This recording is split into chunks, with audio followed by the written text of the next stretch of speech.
Hi friends, welcome to Sritha Vantillu. ఈరోజు నేను మీకు సత్తు పరాటా ఎలా తయారు చేసుకోవాలో చూపించబోతున్నాను. ఇది హెల్త్కి చాలా మంచిది. ఇందులో ప్రోటీన్ చాలా ఎక్కువ ఉంటుంది, ఫైబర్ ఉంటుంది, ఐరన్ కూడా చాలా ఎక్కువ ఉంటుంది. దీన్ని ఎక్కువగా బీహార్లో ఉండేవాళ్ళు ఎక్కువ తింటుంటారు అనమాట. దీన్ని బ్రేక్ఫాస్ట్లో తీసుకుంటారు, లేదంటే లంచ్లో డిన్నర్లో తీసుకుంటారు. ఇది ఎలా తయారు చేసుకోవాలో చూద్దాం. దీనికి ముందుగా నేను గోధుమ పిండి 1.5 కప్పు తీసుకున్నాను.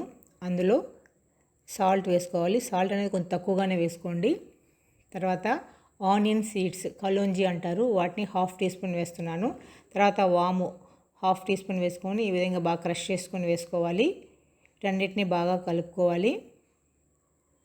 బాగా కలుపుకున్న తర్వాత వాటర్ని కొంచెం కొంచెంగా వేసుకుంటూ పిండిని కొంచెం సాఫ్ట్గా కలుపుకోవాలి. ఏ పరాటా అయినా కానీ పిండి అనేది చాలా సాఫ్ట్గా ఉండాలి. పిండి అనేది టైట్గా ఉందంటే స్టఫింగ్ అనేది బయటకు వచ్చేస్తుంది. అందుకే పిండిని చాలా సాఫ్ట్గా కలుపుకోండి. అప్పుడే మనకి స్టఫింగ్ అనేది బయటికి రాకుండా ఉంటుంది. ఈ విధంగా బాగా కలుపుకొని బాగా మర్దన చేసుకోవాలి.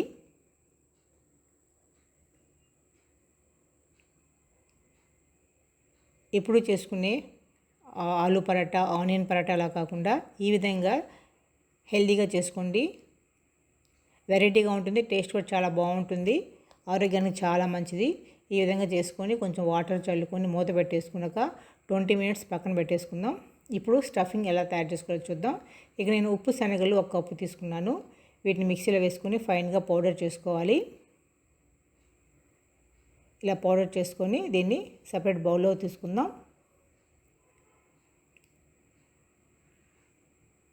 తర్వాత సాల్ట్ కొంచెం వేసుకోవాలి, చూసుకొని వేసుకోండి. తర్వాత పసుపు అనేది 1/2 టీ స్పూను, కారం 1/2 టీ స్పూను, వాము 1/2 టీ స్పూను, ధనియా జీరా పొడి 1 టీ స్పూన్ వేస్తున్నాను. తర్వాత ఆవ నూనె 2 టీ స్పూన్స్ వేస్తున్నాను. మీ దగ్గర ఆవ నూనె లేకపోతే నార్మల్ ఆయిల్ అయినా వేసుకోవచ్చు. ఆవ నూనె వేస్తారనమాట, అది కంపల్సరీగా వేస్తారు. వీటన్నిటిని బాగా కలుపుకోవాలి. ఈ డ్రై మసాలా అంతా వీటన్నిటిని వేసుకున్న తర్వాత బాగా కలుపుకొని ఇవన్నీ బాగా కలిసిన తర్వాత సన్నగా కట్ చేసుకున్న అల్లము 1 టీ స్పూన్ వేసుకోవాలి. అదేవిధంగా ఫైన్గా కట్ చేసుకున్న వెల్లుల్లి కూడా 1 టీ స్పూను, పచ్చిమిర్చి 1 టీ స్పూన్ వేస్తున్నాను.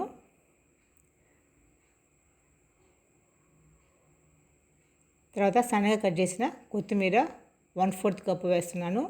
సన్నగా కట్ చేసిన ఉల్లిపాయ 1 వేస్తున్నాను. తర్వాత నిమ్మరసం 2 టీ స్పూన్స్ వేస్తున్నాను. తర్వాత మామిడికాయ ఊరగాయ 3 టీ స్పూన్స్.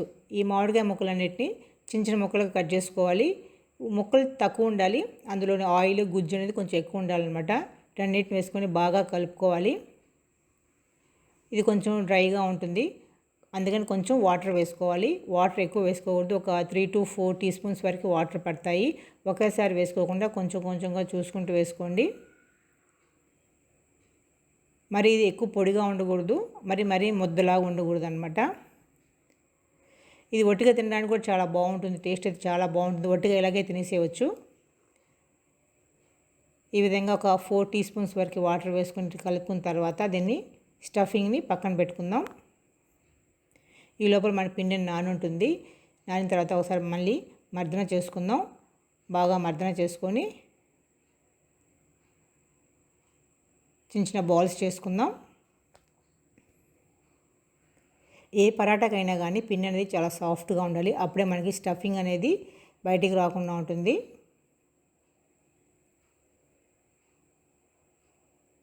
ఈ విధంగా బాల్స్ చేసుకొని ఈ పిండి ముద్ద తీసుకొని ఈ సైడ్స్ అన్నిటిని కొంచెం పలచగా ప్రెస్ చేసుకోవాలి. ఈ చివర్లు అనేవి కొంచెం పలచగా ఉండాలి, మధ్యలో కొంచెం మందంగా ఉండాలి. ఈ విధంగా సైడ్స్ పలచగా ప్రెస్ చేసుకొని మధ్యలో స్టఫింగ్ పెట్టుకోవాలి. ఈ విధంగా స్టఫింగ్ పెట్టుకొని ఈ చివర్లన్నిటినీ క్లోజ్ చేసుకోవాలి. స్టఫింగ్ బయటికి రాకుండా జాగ్రత్తగా క్లోజ్ చేసుకోవాలి.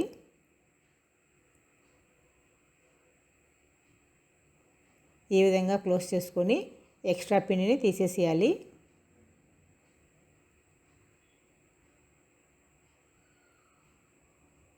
తీసేసిన తర్వాత జాగ్రత్తగా ఇట్లా ప్రెస్ చేసుకోవాలి.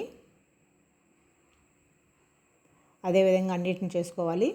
తర్వాత పొడిపిండి చల్లుకొని రోల్ చేసుకుందాం. మరి ఎక్కువ గట్టిగా ప్రెస్ చేస్తూ రోల్ చేయకూడదు, చాలా జాగ్రత్తగా ప్రెస్ చేస్తూ రోల్ చేసుకోవాలి. చూసారా, ఎక్కడ స్టఫింగ్ అనేది బయటికి రాలేదు.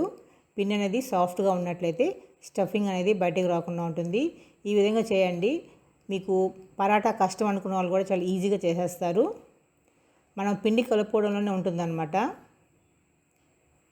పిండిని ఈ విధంగా సాఫ్ట్గా కలుపుకుంటే ఏ పరాటా అయినా కానీ స్టఫింగ్ అనేది బయటికి రాకుండా ఉంటుంది. తర్వాత ప్యాన్ వేడెక్కిన తర్వాత 2 వైపులా బాగా కాల్చుకోవాలి. చుట్టూరా కొంచెం నెయ్యి వేసుకొని కాల్చుకుంటే చాలా టేస్టీగా ఉంటుంది. దీన్ని మీరు పికిల్తో తినొచ్చు, ఒట్టిదే తినేయచ్చు, లేదంటే రైతాతో కూడా తీసుకోవచ్చు, పెరుగుతో కూడా తీసుకోవచ్చు. మీ ఇష్టం ఎలాగైనా తీసుకోండి. హెల్త్కి అయితే చాలా మంచిది. ఎప్పుడు చేసుకునే రొటీన్ పరాటాలు కాకుండా ఈ విధంగా కొత్తగా ట్రై చేయండి. హెల్త్కి కూడా చాలా మంచిది. ఈ ఉప్పు శనగలు అనేది బాడీని కూల్ చేస్తాయి అనమాట. సమ్మర్లో దీంతో ఈ ఉప్పు శనగల పౌడర్తో కూడా కొన్ని డ్రింక్స్ చేసుకుంటారు.